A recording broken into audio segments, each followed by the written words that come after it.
Hello and welcome to the Let's Talk Azure podcast with your host Sam Foote. And Anna Armstrong. If you're new here, we're a pair of Azure and Microsoft 365 focused IT security professionals. It's episode 5 of season 4. Alan and I had a discussion around Azure Confidential Ledger recently. Confidential computing is an essential solution for organizations to store sensitive data in the cloud. Azure Confidential Ledger takes that a step further with a blockchain-derived tamper-proof data storage solution. Here are a few things that we covered. Why would an organization need a tamper-proof data store? What is Azure Confidential Ledger? And how can Microsoft and Azure be kept out of the data store? If you are subscribed, thank you so much for supporting the show. However, we have noticed that a large number of you aren't subscribed. If you do enjoy the podcast, please do consider subscribing. It would mean a lot to us for you to show your support to the show. It's a really great episode, so without further delay, let's jump straight in. Hey Alan, how are you doing today? Hey Sam, not doing too bad. How are you? Yeah, good, thank you. I've seen a lot of MVP renewals this time of the year. Yep, it's the renewal, isn't it? So I get to miss this one, so I got it mine this year. But yep, I don't know if I do and don't look forward to it next year. See Yeah, I if did. I've done enough. Yeah, I did see a lot of nervous tweets and then celebratory tweets like a few days later, right? Have I done enough? Have I done enough? Things like that. But yeah, lots of good renewals, definitely in our space. Yeah, I managed to get. I think it was today actually. I got a new badge from Credly instead of it being just I say just, but the MVP logo that normally is. So they've sort of updated it as giving you badges every year with the Okay, year you've done it. nice. So Yeah, yeah, that's good, isn't it? Yeah, and that's like another sort of digital token, on top of your physical. What do they call it? Like the little puck thing that goes on your um the award. Yeah. is it award? Yeah, it's like a little puck thing. You get one for every year, don't you? So Yep. yeah, so that's cool that you've got both sides. That's really good. Yeah, it is. So Sam, what are we talking about today? Yeah, so we're having a chat around Azure Confidential Ledger. To me, it's quite an interesting technology, and it's got some. I'm not going to say. I'm not going to say niche. N- so it's not sort of a niche workload, but it's definitely a unique sort of data store that is maybe a level different than other cloud-based storage solutions that Azure has. So what I find interesting is to go and look at um, various different solutions that Azure have got, because there are so many of them, and a lot of the solutions around confidential computing, they have very unique, features and problems that they're trying to solve. Right? They layer on a lot of a lot of complex situations are streamlined by these cloud solutions, right? So it's quite interesting to dive deeper into and to find out what they can actually achieve. Okay, cool. Okay, so shall we start then? Yeah, let's jump in. Okay, so why would organizations need a tamper-proof data store? Okay, so I think if we just talk about a normal data store, in the cloud to start off with, and like the types of data stores that we do have, I think probably one of the most, I call it, well, one of the most popular cloud like first solutions is like an Azure storage account, for instance. You can post blobs of data, and so you could upload um, Word documents, pictures. You could upload data basically to a storage account, and as long as you've got the permissions to write to that data store, that storage account, then you can freely add, edit, delete, sort of to your heart's content, really.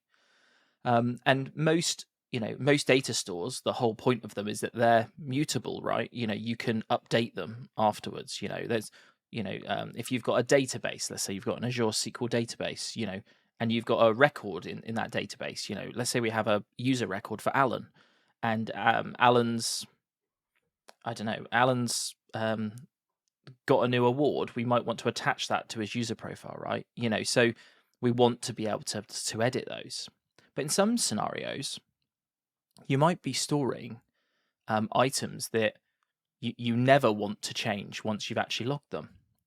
So if you, I suppose if we think of another data store that could be used for something like this, would be Azure Monitor or Log Analytics, right? Where you're, if you're logging events that have happened in your organization, let's say they're user login events, as an example, you would want to log those into a data store, and you might never want to edit them, right? So in that product, there's no like update command, is there? In there, you just you write to it and then you read from it going forward. And so that's really simple from a process perspective. You write your data in and you can read it, you can retain it for as long as you so wish, and you can you then get value out of having that structured data that you can query. Now, some, especially logs, and changes in an organization, you may want to be able to attest that they are never tampered with.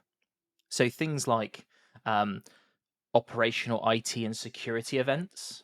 There's regulatory, compliance controls which want to enforce that you can attest that events that have happened in your organization have happened on a certain date, and that you can verify that those haven't been tampered with. Because, in theory, if we think about insider risk, I could add a log item to Log Analytics, and then in theory I could delete it afterwards, couldn't I? I could sort of, if we think about a nefarious insider risk, I could run an action inside the organization, and then I could delete my trail of logs basically after that point. So we've got situations like that. We've also got if I think about like the finance sector, recording records relating to like business transactions. I've worked for finance organizations that have ledgers of records, and being able to verify and attest that what we recorded has actually been recorded correctly and not been tampered with down the line to cover any potential nefarious changes. So there are definite use cases to protect data once it is actually been entered into the system. Now, you could say that you're just effectively moving the problem to the, I think it's to the left, and you're basically saying, well, I could tamper with it on the way in. There could be something on the application side, and that isn't necessarily going to fix this solution isn't going to fix that problem. But what it is going to do is it's going to allow you to store data in a secure tamper-proof repository that once it goes in, you're basically cryptographically assured that it hasn't been tampered with once it has been actually committed to the data store. Okay, cool. So we talked about some data stores where we just put data in, but there's no sort of potential logging about how that data got changed or if that data has changed. And in effect, we're saying that to be able to bring tamper-proof data stores, and why we need them is to in effect prove that that data is still valid, still trusted, not in effect, like you said, not been tampered with, so you can validate that if you need to use it for anything, it is as it was when it came into when it was stored. Yeah, and it's probably just calling out that some of this data can be sort of highly confidential and sensitive information, right? Mm-hmm. If you're a financial institution and you're logging financial transactions that run through, one of your business processes, you could have highly sensitive information about money moving inside your organization that you need to make sure that those records are, maintained to a very high standard, if that makes sense, in terms of tamper proofing, but also maintaining data privacy as well. Yeah. Okay. So how do you maintain data privacy if the cloud provider is hosting the solution, like Azure? Okay, so yeah, and I think this is, I suppose, um, one of the more complex questions when we're starting to talk about hosting highly sensitive data in a cloud environment, right? Because at the end of the day, there is an element of like trust involved in the cloud provider, right? We are potentially uploading sensitive information into we'll call it a third party, and trusting that all the different levels inside of that organization are going to maintain data privacy, for us basically. That's the shared responsibility model, right? But on the so on the other side of that, if we play devil's advocate, we also sometimes would, in some scenarios, you can't get round you know maybe regulatory compliance or internal compliance controls, which is we can't share this data with another third party, even if they're just storing it for us and managing that storage for us. So what essentially is happening is a hardware secure enclave is used in this scenario, and what that effectively is that is a sort of containerized, I'll call it a sandbox in which this solution runs, but that is actually run on the CPU hardware itself. So what effectively happens is as you go to add data into Confidential Ledger, let's say you're using the REST API, your request comes in with your data payload, and the TLS connection terminates inside of the secure enclave itself. So all the way through Microsoft's, I'll call it, software stack, all the way into the actual processor itself is still fully encrypted with TLS, and it's TLS 1.3. And that is where the payload is then, the process is then run to add the payload into the storage mechanism. What that means is, all that transport in is completely encrypted, and also any results coming out can be completely encrypted back to your client at that point. The underlying data is then stored basically inside of a storage account at that point, which you could then say, well, a storage account, that could be, that's a Microsoft hosted solution, but you can actually encrypt the data that then as it sits inside of that storage account. So yes, somebody could get access, in theory, somebody could get access to that encrypted data, but again, it is encrypted as you go there. So and why that's, that process is, is incredibly important for some business processes and scenarios, because again, that end-to-end encrypted process is very valuable, and also the fact that this is a hosted solution is also very valuable, because setting up your own fully end-to-end encrypted and verified and tamper-proof solution is a complex challenge to overcome, and you're effectively allowing somebody else to take all of those, or a large number of those problems away from you. Yeah. Okay. So when you're talking about sort of access to the storage count, if you think about if you had to create it on a premise, it's going to be a file share, isn't it, where it's stored, and you've still got to protect the access. Doesn't matter where that data sits. You've still got to protect access to that data.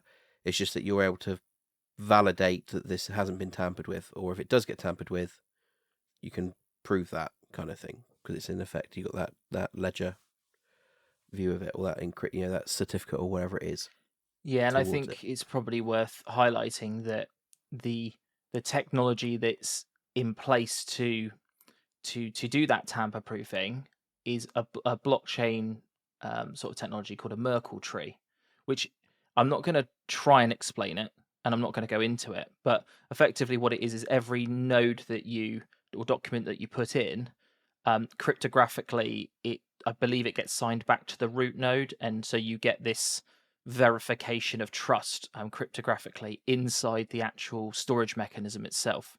So it's not like if you made a file share and you made it so that people could just dump files in, right?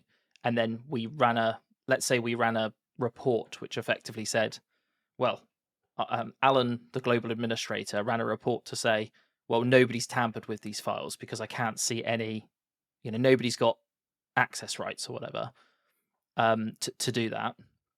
Then we're effectively using you and your access to verify that nothing's happened to those files, whereas this is cryptographically secure, in theory, quotes, using blockchain technologies.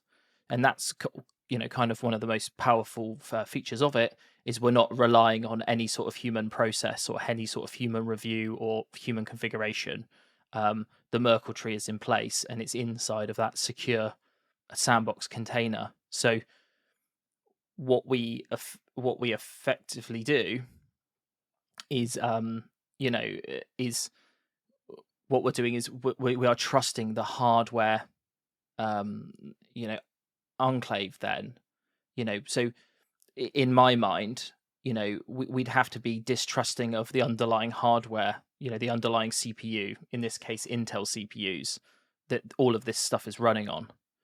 And I think we could all say is, if we weren't trusting of the actual underlying hardware, then everything else is mute on top of that, right? Of all of these solutions and all modern day computing that we use. Yeah, definitely. Okay, so we kind of talked about some of this, but how does the Azure Confidential Ledger help companies with the challenges we were talking about before, about securing or validating important data? Yeah, so I suppose I have gone a little bit into that already, about some of the features of it. I think that the main thing for me is that you're pushing a lot of the headaches of running a system like this onto somebody else. You would effectively just pay for this service and then you can start to consume it. I suppose there is an element of, you're going to need some level of knowledge about the solution. You've got to integrate with it and things like that. But on a day-to-day perspective, you're effectively utilizing this solution. Just to talk about I suppose the architecture, a little bit further. You effectively connect in using effectively underlying APIs. There are some SDKs as well to connect to it. So you'll basically send in an object, and I believe I don't know what the underlying data store is. I assume it gets converted into a JSON object.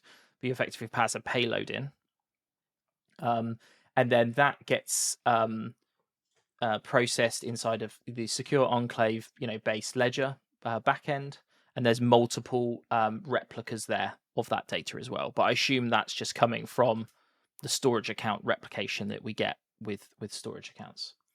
And then what you get back is a returns like signed cryptographic, tamper-proof guarantee that it's actually been added into the data store at that point.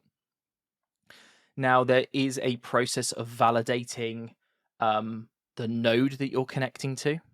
I won't really go into that process, but effectively what you're doing is to verify that the data that you're reading has not been tampered with. You effectively validate the node that you're connecting to. And there's a process. I think there's like two different processes that you go through to validate that you are talking correctly to Intel SGX, basically. Um, but that process that we've just talked about there, verifying the nodes, adding the ledger items in, and then getting signed receipts out of it as well, is all wrapped up into an ecosystem and a process for you. You effectively go and press the button, you deploy it, and then you can start connecting to it. Okay, so kind of things I was thinking about around the challenges, or it helping challenges, is that because it's hosted, you haven't got to worry about updating it. I mean, it's based on the CPU, like you said, but other maybe stuff around it, the service itself, you have to worry about keeping it up to date and securing it, because you're not hosting it locally. And I guess that's another thing, is that if you're hosting it, you've got to then protect the access to it, physical access as well as remote access to the network kind of thing, where that's done by Microsoft mostly, and I guess there's probably some sort of access control, I guess, on the front of it around, not necessarily I'm talking about more networking side of things, I guess. So you can say who or what IPs can sort of talk to your endpoint. But you also said you started talking about how you connect to it, and you said about APIs and SDKs. Is that the way you connect? Yeah, effectively, yeah. It's all a wrapper around their REST API to connect to it. Okay, cool. Okay, so we kind of talked about it. So what, as we always go to, how much does it cost to run it? Okay, so so the base. Let me just get my calculator open, because I did just, unfortunately, their pricing page doesn't flip to monthly like some of them do. Some of them do. So it's $332 a month for the actual service itself, Okay. which, as we've described, it's effectively potentially just a storage account with something in front of it. But I think what you're effectively paying for there is, all of that tamper proof and, confidential computing, layers, and that solution in front of it. Because as we sort of said, if you were to, well, even if you did it as IaaS in Azure, you're going to have a file server. You're going to have to harden everything in and around it, then put on a solution that is, that your compliance team are happy with around it, and all of those different things. So $332 a month, and then I think it's 20 cents per gigabyte of stored data, basically something like that. And yeah, and as we said, it's got multiple replications once it's stored. Okay, I mean, not necessarily working in this space, but it kind of sounds reasonable, like you said, because I'm just thinking about if you did want to create this on premise. I mean, you kind of gave the example of doing it in IaaS, but you're going to have separate servers, certain CPUs that support it. Then you got to build or purchase the software that sits in top of it to give you your API endpoint and your access to via SDKs to then be able to do that. And then you've got to do backups, I guess, of the ledger and things like that. Yeah, and what I also read whilst I was looking through it and testing it is that other solutions, you actually have to keep your write receipts as validation. Basically, they're your your little certificates that you've actually written in, and you've got the time date stamp of when it was written, and that sort of thing. But apparently, with this scenario, you don't need to do it because of the Merkle tree approach. So, what effectively it means is that you don't need to keep those write receipts, which apparently is another level of burden on top of other solutions, because Hmm. you've effectively got to build like a backup solution for your write receipts as well, to then go back and verify them in the future when you come to a test. Once you have an audit or something like that. So apparently, there's another sort of hidden cost with that approach as well. It's not just the storage of it and writing. Yeah, definitely. And again, if you think about using a blockchain to do it on premise or things like that, it's something else you've got to maintain, keep up, back up, etc., etc., etc. Yeah, people, knowledge, bus number. Yeah, Yeah, there's a lot to think about there. yeah. Okay, so how do we sort of, is there, how is, role based access control handled within it? We kind of talked about, securing the data and things like that. Is that possible? Yeah, so you can do authentication with Azure AD. It's integrated there, or you can do certificate-based authentication as well. So you can have in theory, you could run it completely standalone, sort of outside of Azure AD. Actually, we shouldn't call it Azure AD anymore. But I didn't know whether we wanted to start doing that yet. I was going to talk about it Sorry, later. Alan. Can And you could you just let me know what I should be calling it now? Could you? Microsoft Entra ID. Sorry. We could use So, Microsoft Entra ID. Microsoft update your documentation.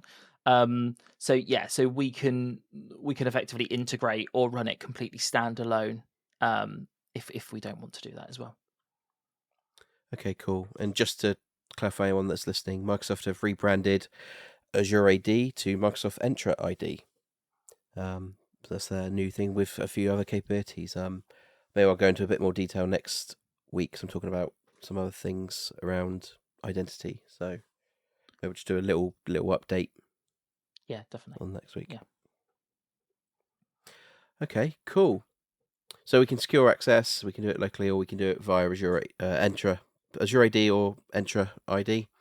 Is there anything else, Sam? Do you want to talk about, or is there anything else you think you might have missed?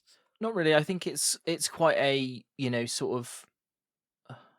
I'll call the the actions that it performs quite simple. Maybe not the way that it's obviously integrated. I don't want to make it seem like it's a really simple process that that it models, but effectively you've got a way to store tamper-proof um, uh, uh, you know objects of data, and I think the simplicity in its explanation is also the major benefit in how it's actually run, right? And how you use it. You effectively you can integrate it with um Entra Azure AD, right? You can you can either integrate, or you can get yourself a certificate. You can connect to it via a REST API. You can integrate it with your applications, and then you can get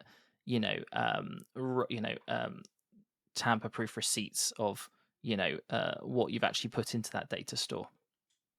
You can validate the nodes that are running inside it to make sure they are secured inside that enclave. Like it's relatively simple. There's not a huge amount to it really, and I think the use cases are, I'll call them niche, but I don't really think they are that niche. Because I've seen organizations that need to store event logs and security logs in tamper-proof data stores for certain periods of time, right?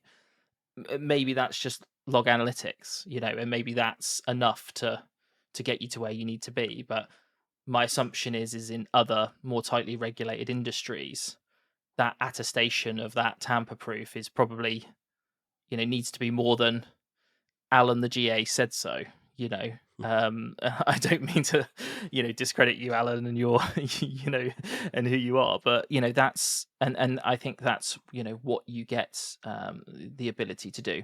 I suppose one thing I haven't covered is you can have private or public um, data stores as well. So you can, in theory, have a public ledger, kind of like a public blockchain, in effect, really, as well. So if you do also want to have that level of attestation and record logging quotes publicly, you can also do that as well. Yeah, and I guess the great thing is because it seems like we kind of keep saying it's probably going to be quite a lot of effort to build this yourself. You're going to need the skills, the knowledge, and the hardware, etc. Well, I personally don't know. I don't know of anybody that I would turn to for a solution like Hmm. this. You know, Yeah. I simply don't know. Yeah, but where I was kind of going with it was that yes, it is 320 something $32 pounds or a dollars. month. Yeah. Yeah, to run it for a month, but it probably spins up in 10 minutes, doesn't it? And then you can start testing for a week, maybe spend $80 on it, and then just shut it down in effect when you don't for testing. It's for you to be able to see whether you can. 'Cause I'm guessing there's there's going to be documentation out there to tell you how to connect to it and how you use it, so you can build your application, your interface to get ready to interface with the ledger, and then you can then just test it out. And as you said, it's consumption. So once you've done your testing and validated that it might work, you can then delete it, and then go for your business case, etc. To then you're validating the technology. Then it's quite easy to validate the technology is what I'm getting at. Yeah, you really do bring down that validation cycle, don't you? Right? And you go from it being a potential hardware acquisition, and I'll call it an IT slog, not not dissing anybody in Wait, IT, right? you, But to get that up and running through the door, managed, and from an ops perspective, day to day, other people happy with that solution being in place, right? Because it's not just one person that usually owns that, right? Those no, types of workloads. and if you're doing it yourself, you got how do you validate that you've done it correctly, that it's as secure as you believe it is. Misconfigurations can happen. I mean, it's all that sort of stuff. You think it's working, you're troubleshooting it. This is there, configured, ready. You just got to connect to it and do what you need to do with it. Yeah, and I'm sure there is, organizations and SMEs in those organizations Mm. that, manage these types of solutions day to day. And I'd absolutely love to see how this sort of, how this is sort of done day to day. But like you say, as a point and click exercise, you know, there's very little barriers except for potentially the cost. But if you're an organization that does need to have a tamper proof security log, my assumption is that you're probably going to have the resources and the infrastructure costs to be able to support and budgets to be able to support it. Yeah, definitely. Okay, you mentioned we did an episode on confidential computing. Can you remember which one it was? Season 3, episode 5. Which Okay, so only that last season. yeah, but that Oh, seems like ages ago. well, it's episode 5. We're on Oh, episode 5 now. exactly. Yes. Wow. That that actually wasn't on purpose. Planned. There wasn't planned. So No. yeah, but that episode, I remember recording that episode, and it didn't feel like 20 episodes ago. That's for No. sure. It's it's crazy. So yeah, we talked about sort of the other underlying confidential computing resources that are available in Azure, because there's a few different levels that you can take confidential computing to. So we went through each of those. So I would say this episode is like I'm going to call it like a PaaS solution on top of confidential computing, right? It could even be, no, I'm going to call it PaaS. Is it SaaS? I don't know. I'm going to call it PaaS on top. So we're at a slightly higher level today. So if you want to understand more of the underlying confidential computing technology, then definitely go check that out. Alan, it's your episode next. What are you going to cover? So with the recent announcements from Microsoft Venture, I think we'll do a quick sort of update on those and what came out. I think that's worth doing because it's a thing now and the rebrand. But mainly it's going to be around passwordless authentication and the mechanisms that we can do. So to help remove that password where we can, so users don't change the last digit of their password every time they have to renew every 90 days, etc. Yep. But also make it more slick, more streamlined for the user as well. So bring security in, but making it in effect simplifying it at the same time, which It's doesn't all sound about right that. at all. But It's all about that user experience, though, isn't it? Right? And let's be honest with it. Passwordless authentication is probably, you know, sort of top tier user experience, isn't it? Right? When you're having to, yeah, log into something, right? It's great. So yeah, definitely, it's definitely going to be a great episode. yeah, so okay. So did you enjoy this episode? If so, please do consider leaving us a review on Apple or Spotify. This really helps us reach out to more people like you. If you have any specific feedback or suggestions, we have links in our show notes to get in contact with us. Yeah, and if you've made it this far, thank you very much for listening, and thanks everyone. We'll catch you on the next one. Yep, thanks all.